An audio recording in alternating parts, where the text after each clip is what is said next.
ನಾನು ಹೇಳ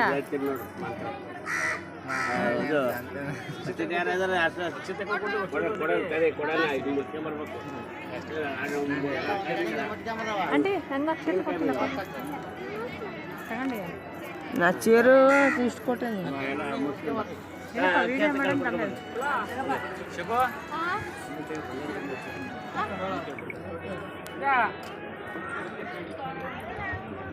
ನಿಧಾನಕ್ಕೆ ಬಿಡ್ಸ್ಯಪ್ಪ ಏನು ಭಾಳ ಇದಲ್ಲ